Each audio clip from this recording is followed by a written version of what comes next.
Allez les amis, on est parti pour voir comment calculer très rapidement P de G bar quand on a P de G, donc la probabilité d'un événement inverse quand on a l'événement initial. On s'y met tout de suite. On a un jeu où on lance pile, on lance une pièce, on lance un dé, et on se dit on gagne quand on a fait à la fois pile et un nombre pair. On vous demande quelle est la probabilité de gagner et quelle est la probabilité de perdre. Donc, le premier défi, c'est de trouver la probabilité de gagner. Je vous rappelle que ces exercices-là, où il y a des événements doubles, par exemple je lance 2 dés ou je lance un dé et une pièce, vous pouvez les représenter soit par des tableaux, soit par des arbres. En général, quand c'est 2 fois le même événement, on préfère un tableau, parce que ça nous permet d'avoir en colonne et en ligne les mêmes événements. Quand c'est 2 événements différents, on préfère faire un arbre. Par exemple, je lance une pièce et un nombre, je fais un arbre. Je vais au resto, je prends une entrée et un dessert, je vais plutôt faire un arbre. Donc là, cette situation, on va la représenter par un arbre. Finalement, quand je lance une pièce et un dé en même temps, on peut dire que finalement, soit je vais faire pile, soit je vais faire face. Donc j'ai pile et j'ai face. Et ensuite, pour chacune de ces options, je lance mon dé, donc j'ai 6 résultats possibles.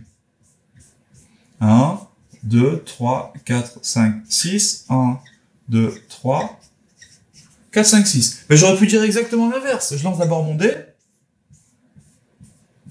1, 2, 3, 4, 5, 6. Et ensuite, pour chaque résultat du dé, j'ai pile ou face.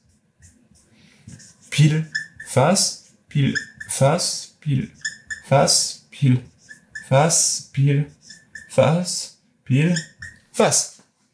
Que vous choisissiez cette représentation-là ou que vous choisissiez cette représentation-là, on va arriver exactement au même résultat et d'ailleurs, on va le prouver.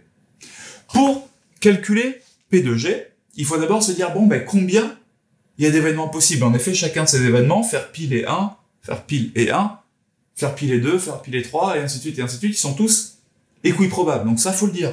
Vu que on est face à une situation d'équiprobabilité,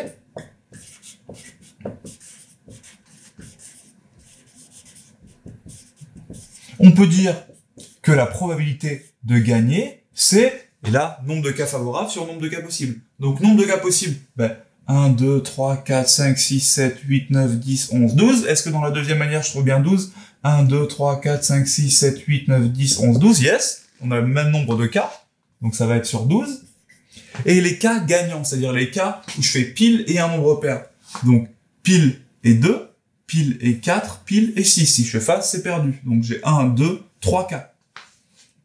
Est-ce que ça marche dans l'autre cas? Un nombre pair, c'est 2, 4, 6 et faire pile. Donc j'ai celui-là, 4 et pile celui-là, 6 et pile celui-là. Donc 1, 2, 3. Yes, ça marche. En fait, que vous racontiez l'histoire en disant j'ai d'abord fait pile, puis j'ai lancé mon dé, ou alors j'ai déjà lancé le dé, puis j'ai fait pile, on arrive exactement au même résultat. Et ça, c'est quand même méga stylé. Wow. Donc, la probabilité de gagner, c'est 3 sur 12. Et 3 sur 12, quand je le simplifie, ça fait 3 sur 4 fois 3, je peux virer les 3, ça me fait un quart. Donc la probabilité de gagner, c'est un quart.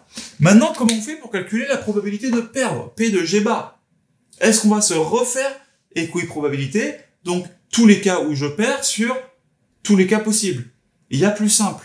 La formule qui s'affiche là, P de G bar plus P de G, ça fait 1. Donc P de G bar, ça vaut 1 moins P de G. Donc, pour calculer P de G bar, j'ai juste à dire que c'est 1 moins P de G. Donc, ça fait 1 moins 1 quart. Et 1 moins 1 quart, ça fait 4 moins 1 sur 4. Et ça fait 3 quarts. Et hop, sans me prendre la tête, j'ai calculé P de G bar à partir de P de G.